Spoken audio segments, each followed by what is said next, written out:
Oh, dear. What advice would you give to a new chaplain just starting in an airport? Michael. Oh, There's two Michaels. That one here. some of the advice I would give if you're just starting out, I'm Father Mike Zaniola. I'm the administrator at O'Hare and Midway in Chicago, so 2 airports, and I'm also the Roman Catholic chaplain, and I'm also president of the National Conference of Catholic Airport Chaplains here in the United States. At O'Hare, we've had a chaplaincy for 53 years, and at Midway, we just celebrated our 25th anniversary.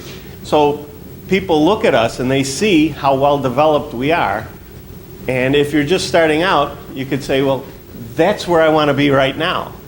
But it took us 53 years to get where we are, and those first years were very difficult because you have to build those connections with all the airport workers, and they're the ones who then put the pressure on everyone else to say, we want a full-time chaplain. We want to have a chapel built in our airport, or we want to have 2 chapels in our airport.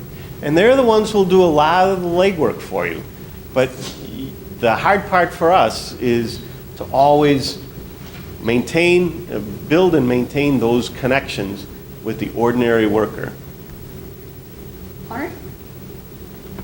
I don't think I can say much more than what he just said, although I'm much younger than he is.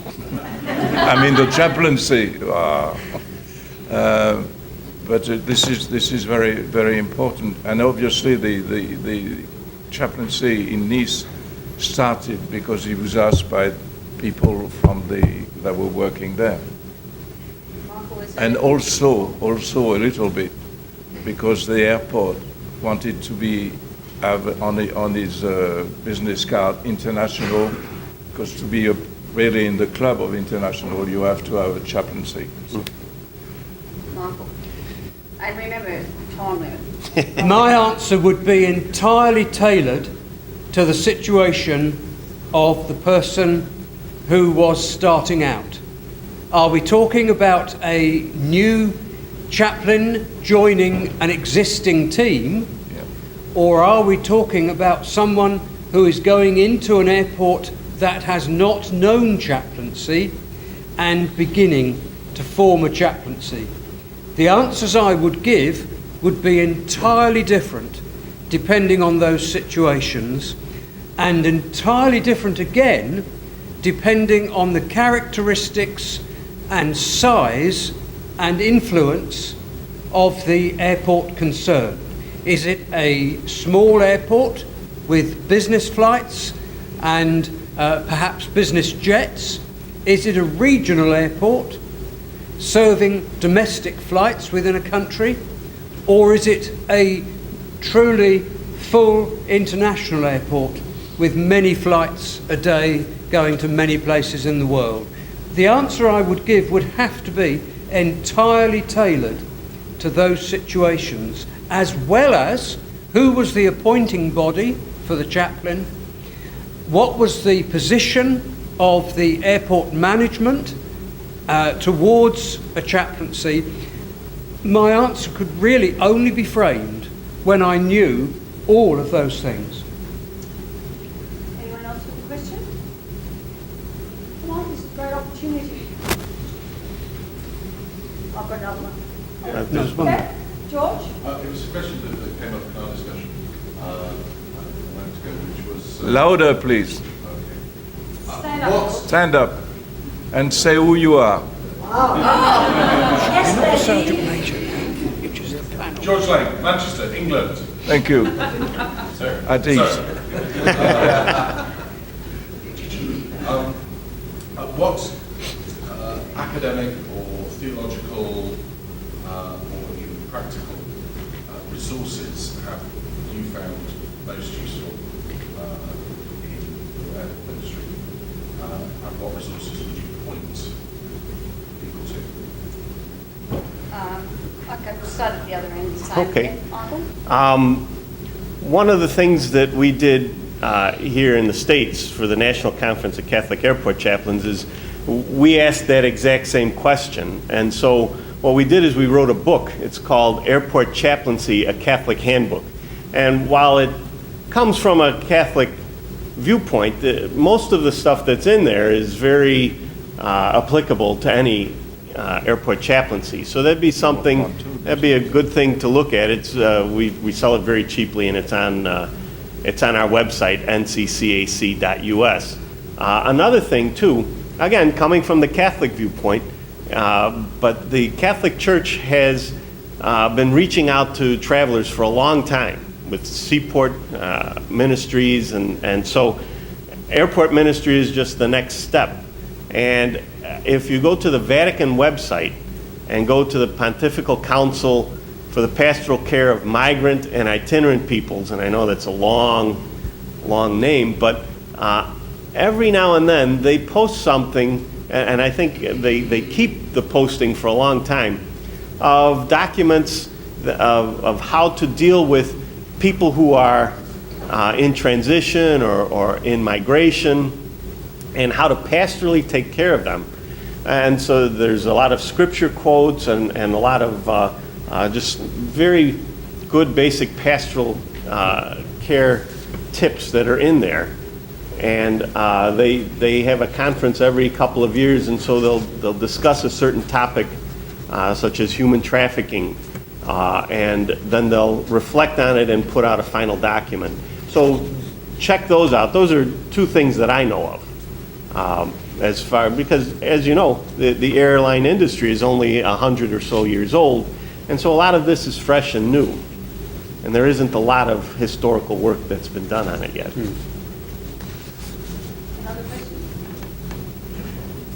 Another question? I would like to add I've asked you, sorry. when I started the new chaplaincy in Nice, I didn't know anything about either his book or his book, you see, because he's made one as well. So I went to see my colleagues from Charles de Gaulle and Orly in Paris, and I got a fair amount of know-how that came to me. And then, of course, I went to IACAC, and in those days there were more workshops where we could exchange what was going on in our, instead of having all lectures and we're just talking about crises these days, you see, for the last few, instead of talking of the daily work. Crisis is not the daily work.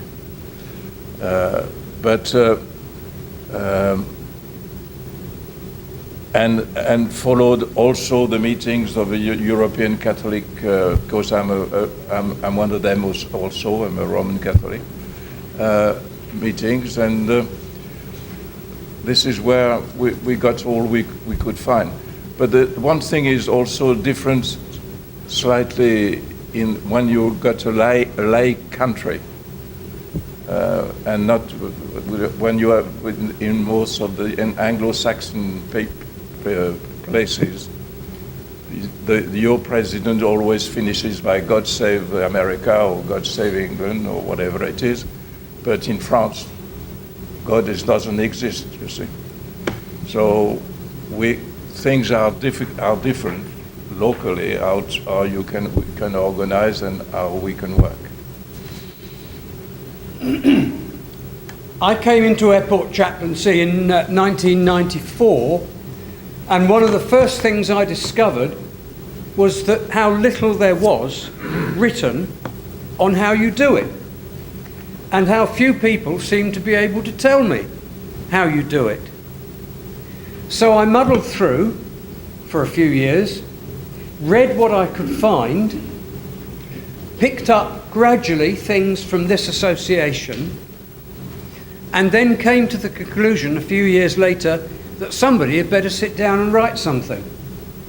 So rather like Mike and Catholic colleagues, I wrote documents, including a booklet called An Introduction to Airport Chaplaincy, which you can find on our website, iacac.info, and other documents as well. One was called Steps Towards Starting an Airport Chaplaincy. That's there on the website as well. And then in our own chaplaincy at London Luton, we began to write further documents which we have used there and have used to train those chaplains who have come from other new chaplaincies to us for training over the years. So gradually there is more being written, but I would be the last one to claim that anything that I have written has got any theological depth to it. It hasn't, because I am not a deep theologian. And that is why I warmly welcome what I've heard from Howie and Louis this morning. If that adds to our fund of papers that can be accessed by all, then theological papers would be very, very good, as well as some more practical ones that didn't have my name on them. Quentin? What personal supports have you used to sustain your chaplaincy, whether it be spirituality or personal energies? Well, you got to stay close to your friends, first of all. And for me, that includes my priest friends. And so we get together, we pray, we talk about what's going on. That's the most important thing for me. That's how I'm able to keep going. Another thing that I generally do is at the end of the day, part of my prayer will be to review the different things that happen during the day. And as all of you know, when you spend a day at the airport, there's a lot of things that happen. And so in order to just kind of calm your mind down and sort out the different things and the different encounters you had, especially the people who ask me to pray for them, then you can review that in your mind, and it's just a very calming thing to be able to take someone who has a concern, whatever it is that's going on in their life, they ask you to pray for them, or you offer to pray for them, and then to continue to pray for them. That's what makes it very easy for me to go in the next day refreshed.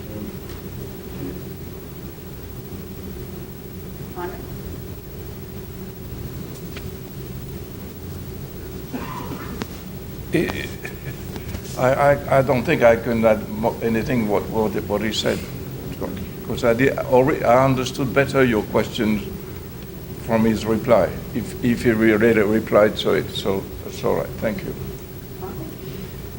Two things: one's own spiritual journey, prayer life included in that, of course.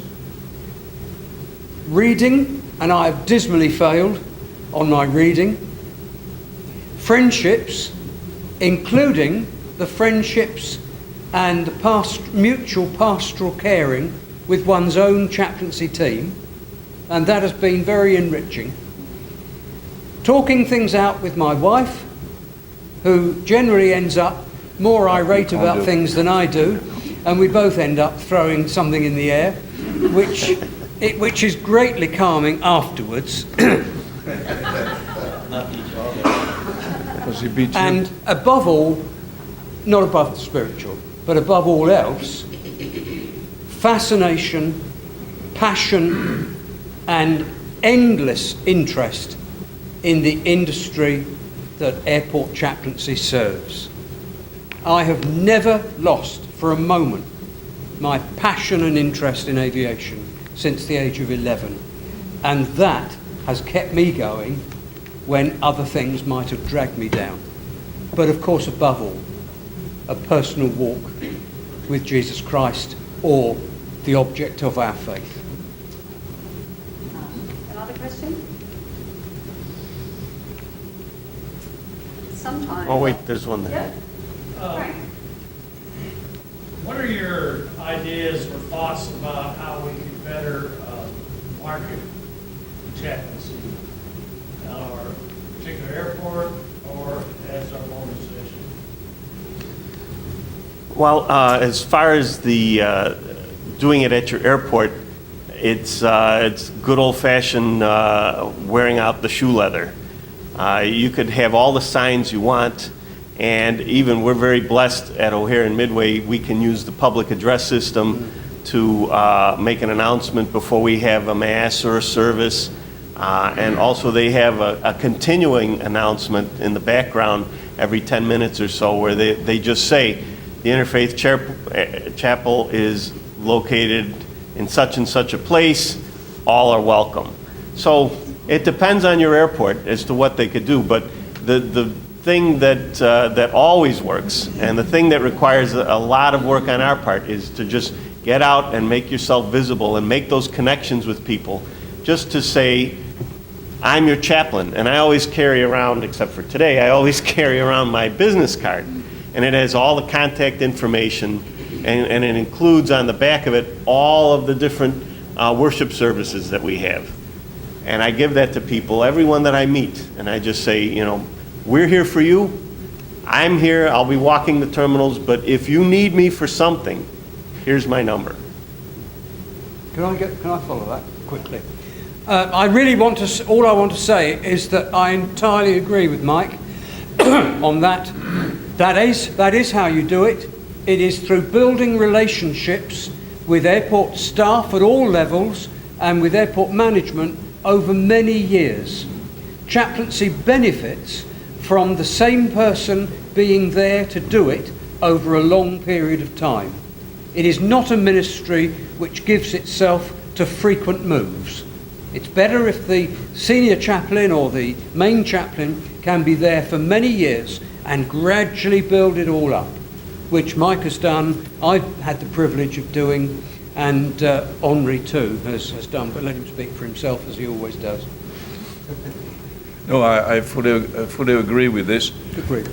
But there's a big difference to what he said about the announcement being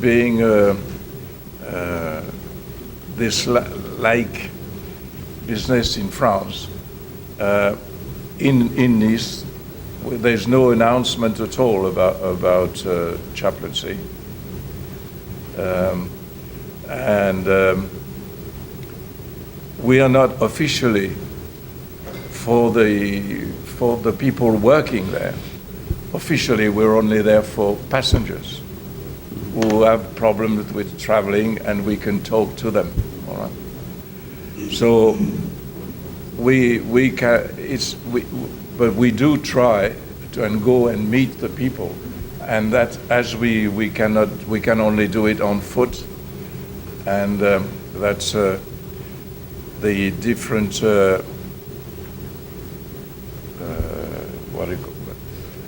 denomination in Nice haven't quite understood the importance of the airport. We have only short part-time ministers, and my volunteers are there we must have somebody 7 days a week, from 10 o'clock in the morning till 5 o'clock in the afternoon.